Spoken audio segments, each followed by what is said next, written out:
ఆనాడు ప్రభుత్వాలు ఆ రంగాలలో ఫోకస్ పెట్టడం వల్ల అందులో మనం ప్రపంచంతో పోటీ పడుతున్నాం. మరి ఈరోజు మిడ్ సెగ్మెంట్లో విద్యార్థులు లక్షలాది మంది ఉన్నారు. వాళ్ళ ఎడ్యుకేషన్లో సర్టిఫికెట్లో రాణించిన సాంకేతిక శిక్షణ లేకపోవడం వల్ల నిరుద్యోగ సమస్యను ఎదుర్కొంటున్నారు.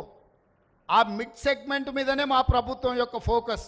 మధ్యతరగతి దిగువ తరగతి కుటుంబాలకు గ్రామీణ ప్రాంతాలలో వెనుకబడిన ప్రాంతాలలో నుంచి చదువుకొని వస్తున్న నిరుద్యోగ యువకులకు శిక్షణను ఇవ్వడం ద్వారా వాళ్లకు నైపుణ్యం పెంపొందించి వాళ్లకు ఉద్యోగ ఉపాధి అవకాశాలు కల్పించడం మా బాధ్యతగా భావించడం.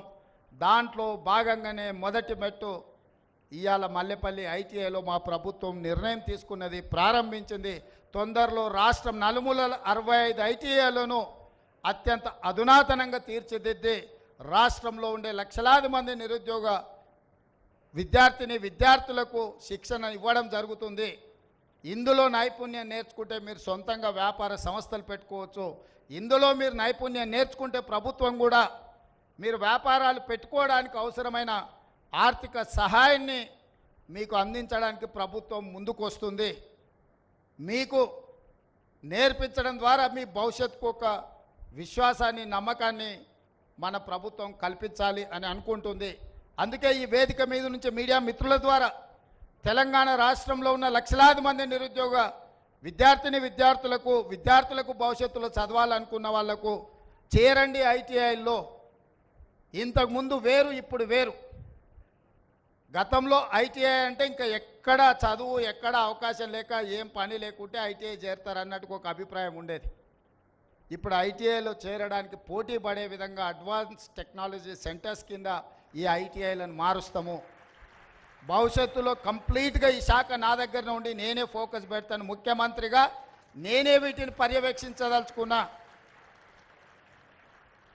ఎవ్రీ మంత్ దీని మీద నేను రివ్యూ చేయదలుచుకున్నా.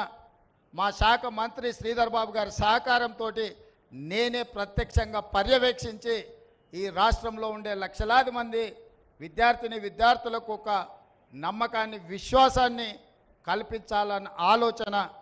అందుకే రాజకీయ పార్టీల నుంచి విద్యార్థుల వరకు నా సూచన ఒకటే, దీన్ని మనము ఎంత అభివృద్ధి చేసుకుంటే అంత ప్రయోజనం ఉంటుంది.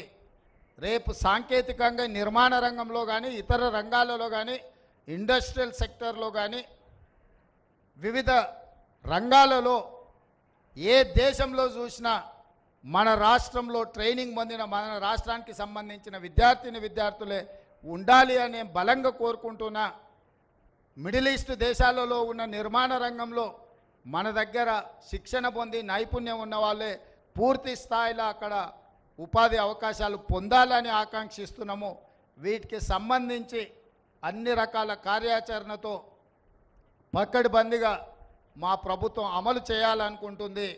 ఈ కార్యక్రమాన్ని ఏర్పాటు చేసి ఇంత ఒక మంచి ఎస్టాబ్లిష్మెంట్ కోసం ఈరోజు ఇక్కడ దాదాపుగా ఓన్లీ కన్స్ట్రక్షన్ ఎక్విప్మెంట్ కన్స్ట్రక్షన్ కాస్టే దాదాపుగా 25 కోట్లు. 4 యూనిట్స్ ఎస్టాబ్లిష్ చేస్తున్నాం. Each unit 5.5-6 crores.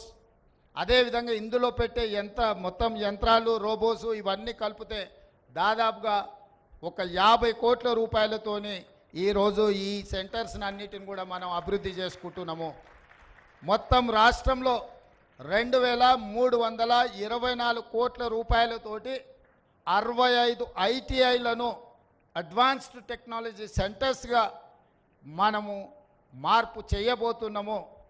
ఇది ఖచ్చితంగా ఈ రాష్ట్రంలో ఉండే లక్షలాది మంది విద్యార్థులకు ఉపయోగపడుతుంది.